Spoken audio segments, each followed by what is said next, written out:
Hello, teens. Hi. Welcome. So this is video number 4. We want to thank you for joining us again. Today we're going to be talking about thankfulness and forgiveness. And this is going to be a tough one because you guys are going to have to deal with those crazy family members here in just a couple. Couple hours. Yeah, a couple of hours. Here they come. Oh, yeah, Lord have mercy. In order to prep, we have a couple of just suggestions to get through your crazy family gatherings.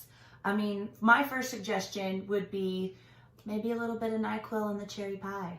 Yeah. Some laxatives. Because they can't come up with, snarky comments and witty repartee if they snoozing. Or when you're walking by that grumpy uncle that's in the recliner, just flip the thing down there on the side. It'll take care of everything. You could borrow a good friend's really, really, really big dog that heals really well and just have him at your side. And if anybody looks at you wrong, just be like, get him! Get him! Yeah, there you go. We all have that rude, really rude relative, that just, they don't think about things that they say. Mm-hmm. And I'm just saying, listen, if it comes down to you about being ready to inflict bodily harm, or do something else, my something else would be take the extra mashed potatoes left over, because there's always mashed potatoes left over. Take the extra mashed potatoes and just put a palm full on the windshield, smear it around, say, oops, you slipped. There you go. Gotta make sure that there are no witnesses. You gotta make sure that all the kids are on the other side of the house or something, because kids are sneaky and they fit in small spaces. You can have the little kids, the ones that are really cute, that are only a couple years old, have them do it. Blame it on the kid, then nobody can really be mad because, the kids do it. Kids will be kids. And they make mistakes and lots of messes. And that's kind of the privilege of being a parent or an aunt or an uncle, is that you can blame it on the kids. Yeah. We got everything blamed on us, so it's just something you passed down. Yeah, right? I think it made us stronger. Wiser. It did. Another thing, I'm sorry, but if anybody says anything about your weight this year, eat them. And then go eat some ice cream or some pie. Or all the pie. Cookies. Whatever. There should be ample food around you. And if there isn't ample food around you, you can come over to my mama house. She's a good cook. And keep in mind, if you take a diet soda with you, it cancels out all of the other calories. I like that. Yeah. I like that. It's smart. And how do you guys do your Thanksgiving? Do you guys do breakfast, or do you just fast all day until the food's ready? We fast all day. That's what we do too. That's what we do too. Yeah. Yeah. And then our family, it's almost insulting if you don't have at least 3 plates. Yeah. So what we do is we binge, we nap, we get some more food, we play some board games, we binge again. It's an all-day event. I love this. Yeah. I love that so much. My mom has never been one that she doesn't want to eat Thanksgiving at noon because she feels that's anticlimactic and a waste of the day. So we go over to my mom's house, and I have 2 sisters, and we all make a dish, and then we kind of come over to mom's, and in our pajamas, nobody dresses up at my mom's house. We want to be comfortable as we stuff our faces. Kim, I'm coming to your house this year. Yay! Oh, that would be so much fun. Oh Lord, we'd get in trouble. We get in so much trouble. Oh my goodness, no, but she'd be down. She'd be so down. My mom loves her.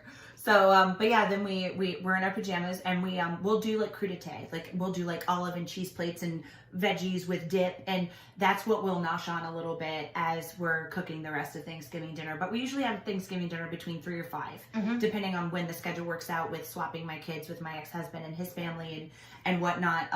But yeah, no, it's you starve until you can feast. This is not. This is a sprint. This is not an endurance thing. we are about the business of Thanksgiving. And you know what? I think it would be really cool if we each listed 5 things that we're thankful for. That is a good idea. All right. I like that. So you go first. Oh, first and foremost, I am so beyond thankful for my salvation and knowing where God has brought me from and where I'm headed. I am thankful for my circle, my family, my friends, because you are who you surround yourself with. And I have such an amazing circle of people that, most people don't have nearly what I have. And I know that at any point in time during the day, if I'm having an emotional breakdown, I have a specific person for every kind of breakdown that I have, because Lord knows my neurotic self. That's a good circle. It is. It is. Yeah. And I'm thankful for my children. They are what pushes me and what keeps me going. And so that's what, number 3? Mm-hmm. I am thankful that I will hopefully get to see Thanksgiving and see another day, and that I will be surrounded by people, because I know that a lot of people have that family that they're like, I really don't want to do that. That's not how my family is. Like, yes. I love holidays. I love when we get together, because we have such an amazing family that there are no fights. There are no tension. Like, there's no tension. And many, many people have families that are just poisonous. Yeah. And derogatory, and nobody needs that. Least of all, nobody needs that on a daily period, but right. Least of all around the holidays. Yeah. So, great one. All right, you get one more. And I'm thankful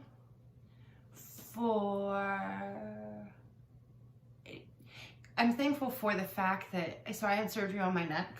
Yes. A year ago, just over a year ago. And I am so beyond thankful to God that I am not sitting in a wheelchair. And I am not going to be trying to shove food in my face this year with a brace around my neck, because let me tell you, I got so mad last year. I finally, because I wasn't supposed to take my brace off, I had to wear it for quite a while. I finally had to take my neck brace off, sit it down so I could shove food in my face to put it back on, because let me tell you, when you're like this, it doesn't work the same. So why don't you explain your injury? Oh, so I actually had 3 vertebrae in my neck fused. I had the neck of a 70-year-old. Everything that could have been wrong with my neck was. And basically, I was told that if I didn't have those 3 fused, I would be paralyzed. I was facing being in a wheelchair for the rest of my life. Lost feeling in my arms, my hands. I was starting to lose feeling in one of my legs. And I'm a single mom, and the idea of being in a wheelchair is scary enough, but the fact that, I have kids to take care of, so I opted for the surgery, and I will tell you, it was one of the best choices I ever made. For the first time, since middle school, I don't have migraines anymore. I have some other issues that have come up since my surgery, but I am beyond thankful, beyond blessed that I can sit here, I can feel my hands, I can feel my arms. That's a big deal. That's a big deal. And on the daily, you have no idea how much you take for granted in your day-to-day abilities until it's nearly ripped away from you. Mm-hmm. That's a really good list. Thank you. All right. So I am absolutely thankful for my 2 beautiful, healthy, whole boys, Sully and Jax. They are like the spark of life. Like, I don't, this is total boy mom coming out, but Transformers, the Allspark, that's what my boys are to me. They are the energy that fuels everything forward in my life. And they since they came to me from the Lord, it has been that way, but it has quadrupled in its power since I've become single and divorced. So I'm so grateful for them, and that they're whole and they're just thriving. They're wonderful. I am thankful for my Lord and Savior, Jesus Christ, and for the incredible things that he brought me through and saved me from. Because as smart as I am, I've made some really dumb decisions. Right, I feel you. And, man, my story could have been a lot different. Definitely had some trials, but, as in hindsight, looking back, I'm like, man, I was spared so much. Could have been so much worse. Yeah. I am ever thankful for my incredible, strong, amazingly fortified family and circle of friends that are like family. I have just this amazing circle of people in my life that I'm related to and just completely tethered to, that enrich every single corner and shed light in every single corner. And just like you said, there's so many people that just have poisonous family, poisonous relationships, no relationships, people who've been abandoned by their bloodlines. And I am so grateful that I have these folks, and I've been given a host, I think, and this is not to toot my own horn, but I've been given a host of talents to do a myriad of different things. And I am only 35 years old, but I've done a lot of cool things. And that was gifts from God. That I really, I mean, I honestly, this is just my humility, but I don't know what I did to deserve them. But I'm so grateful. Because not only did he bestow those gifts upon me, he also gave me a drive to do something with them. That's amazing. That is amazing. And it has made my life. It has absolutely made my life. So that's 4. Number 5. I'm going to be real petty for a second. Let's do it. I have now lost all of my tan from the summer. I'm going to say I'm thankful for makeup. Because yes, Lord. Amen. I am so pale, and I get translucent around my eyes, and I look like I'm going through scarlet fever in 1893. It's not a hot look.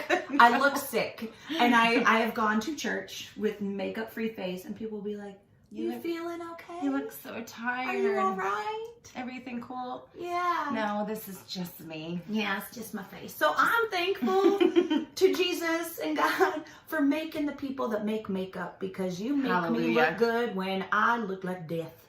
Thank you. Thank you. Me too. So I had found this video online, and it was talking about this young woman, and this goes back to forgiveness and thankfulness, and which go hand in hand. They really do. So this young lady, her mother was shot and killed by her stepfather.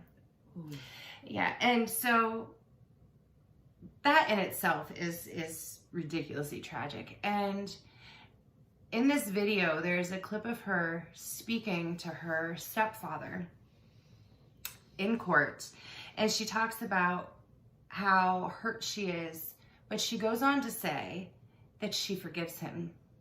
She forgives him for taking her mother away from her, and that there is still hope for him to find God, and that she forgives him because she knows there's a reason, and that what happened, and she knows the person that he was to her and to her brother growing up. You know, that was their father, you know, step or not.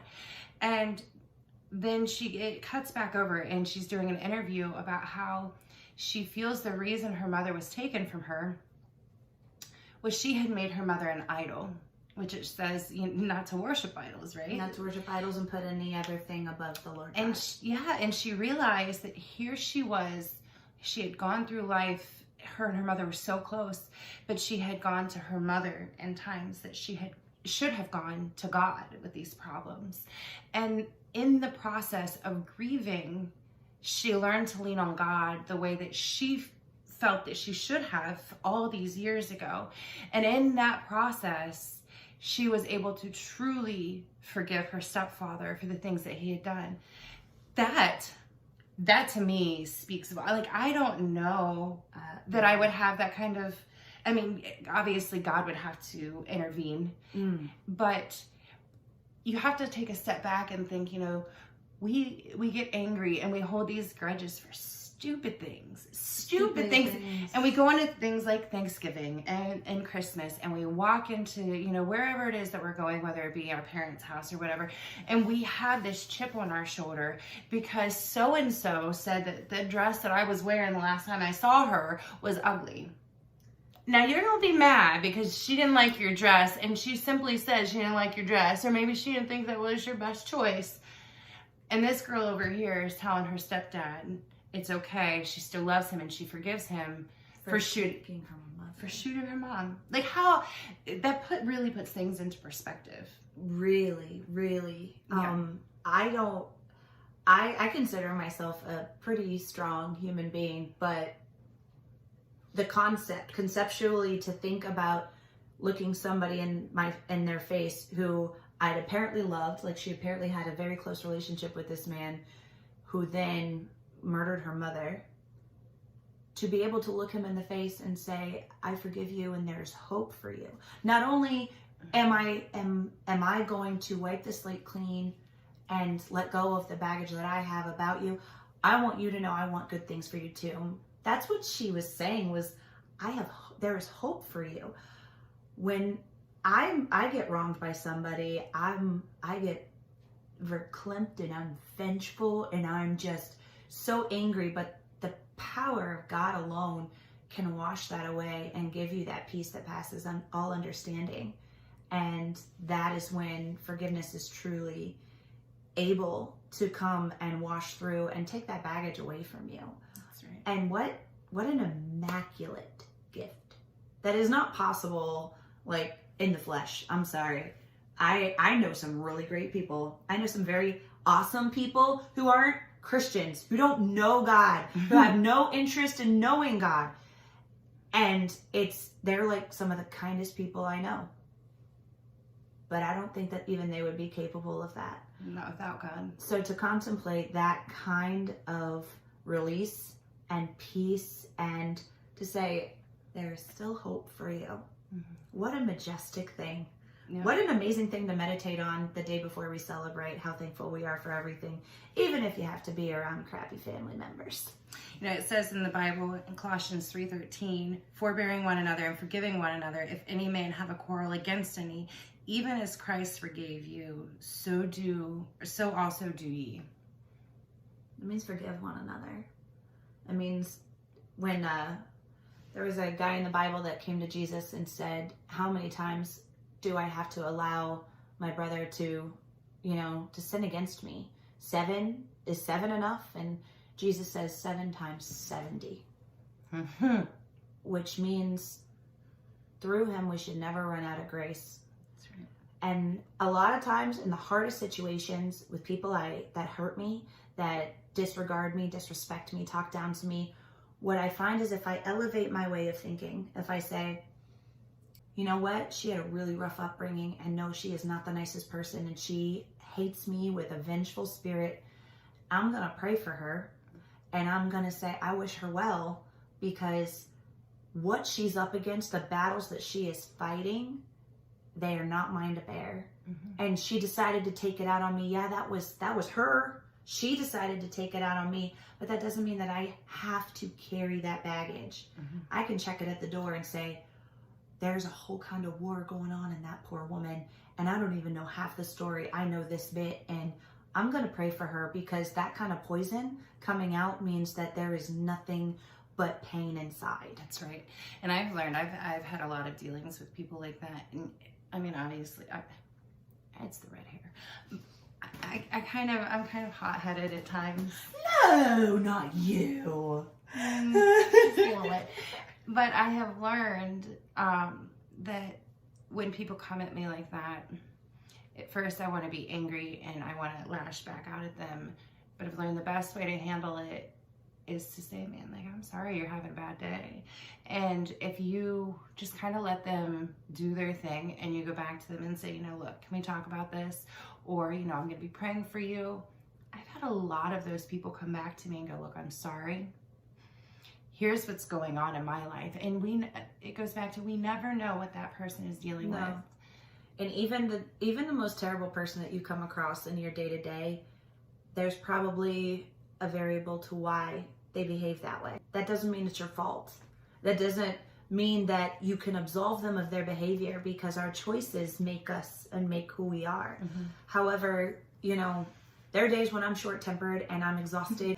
My kids do this thing where they look straight at me and they say, hey mom, hey mom,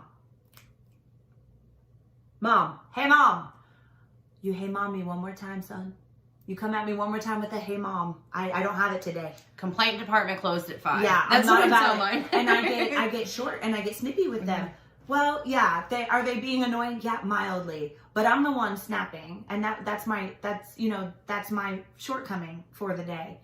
So being mindful and knowing that everybody's got a rough deal. Mm-hmm. Everybody gets a rough deal. Even kids. Nobody has an apple pie life. Nobody does. And so we all lose our cool, and we all can kind of act out. We can all be jerks at times, but showing grace to somebody else who's obviously in need.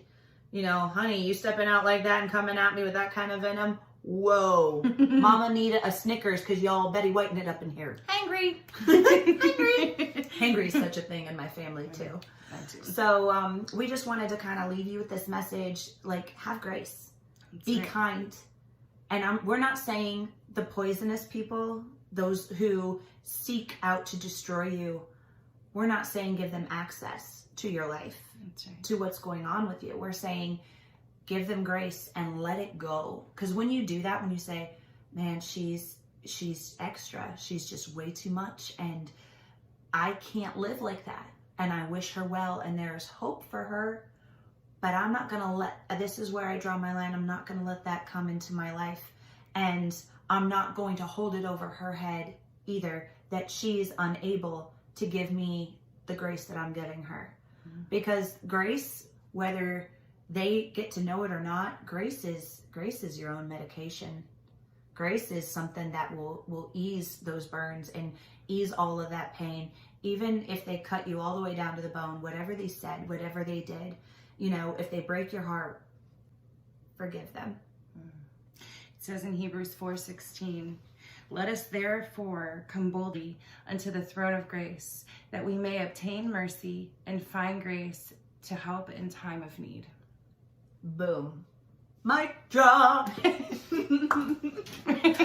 So moving into your Thanksgiving holiday and your Black Friday and dealing with chaos, pandemonium, crazy people, customer service representatives, and your crazy old Uncle Jerry who you really want to take his cane out from underneath of him and chop his kneecaps down. Eat extra dessert. Eat extra dessert. Pack your own whipped cream.